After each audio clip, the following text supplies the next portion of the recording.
والقلم وما يسطرون ما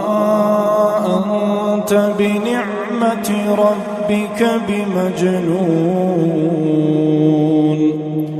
وإن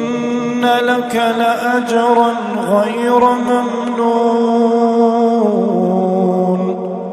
وإنك لعلى خلق عظيم فستبصر ويبصرون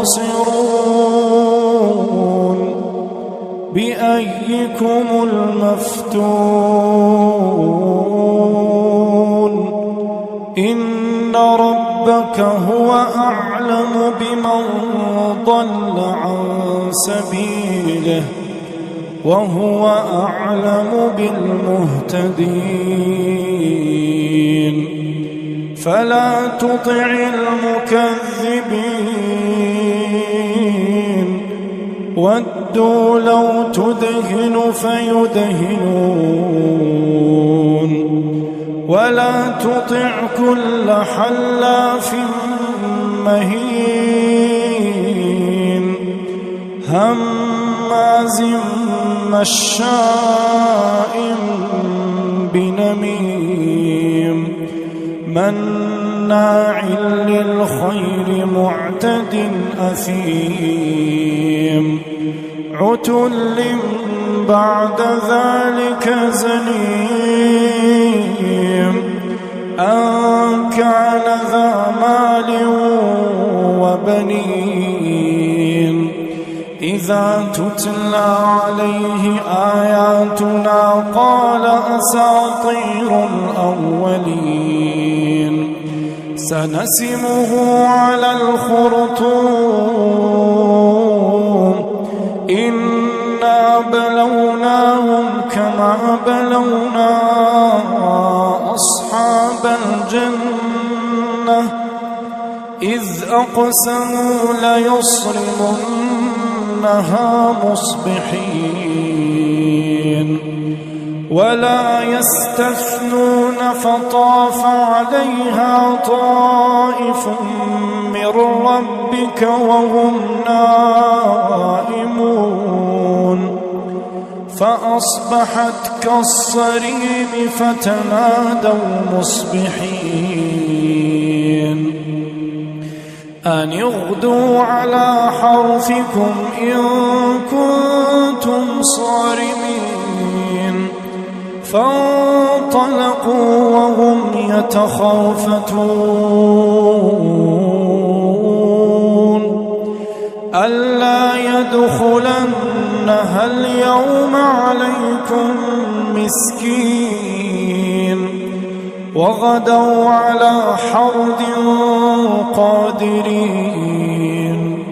فلما رأوها قالوا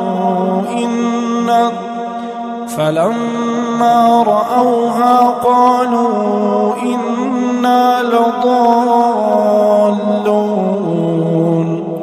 بل نحن محرومون قال أوسطهم ألم أقل لكم لولا تسبحون قالوا سبحان ربنا إنا كنا ظالمين فأقبل بعضهم على بعض يتلاومون قالوا يا ويلنا إنا كنا طاغين عسى ربنا أن يبدلنا خيرا منها إنا إلى ربنا راغبون إنا إلى ربنا راغبون كذلك العذاب ولعذاب الآخرة أكبر لو كانوا يعلمون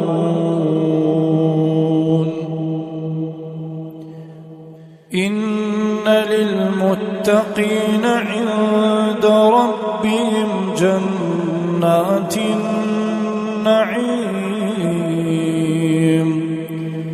أفنجعل المسلمين كالمجرمين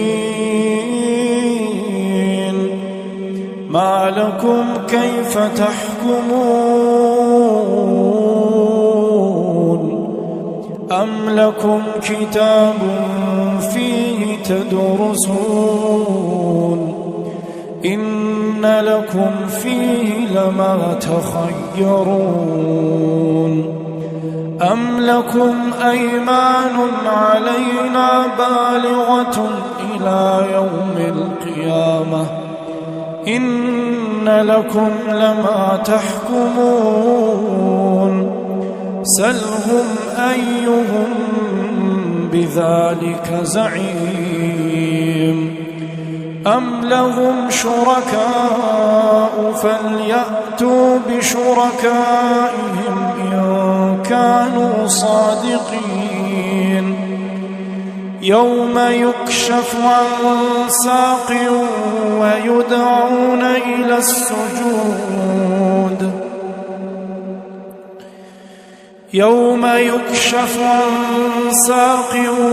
ويدعون إلى السجود فلا يستطيعون خاشعة أبصارهم ترهقهم ذلة وقد كانوا يدعون إلى السجود وهم سالمون فذرني ومن يكذب بهذا الحديث سنستدرجهم من حيث لا يعلمون وأملي لهم إن كيدي متين أم تسألهم أجرا فهم من مغرم مثقلون أم عندهم الغيب فهم يكتبون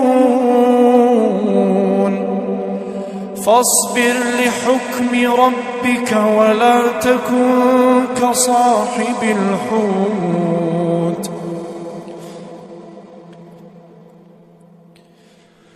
فاصبر لحكم ربك ولا تكن كصاحب الحوت ولا تكن كصاحب الحوت إذ نادى وهو مكظوم لولا أن تداركه نعمة من ربه لنبذ بالعراء وهو مذموم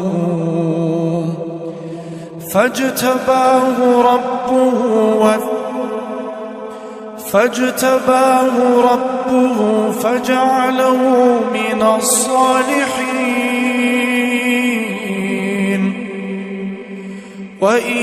يكاد الذين كفروا ليزلقونك بأبصارهم لما سمعوا الذكر ويقولون إنه لمجنون وما هو إلا ذكر للعالمين.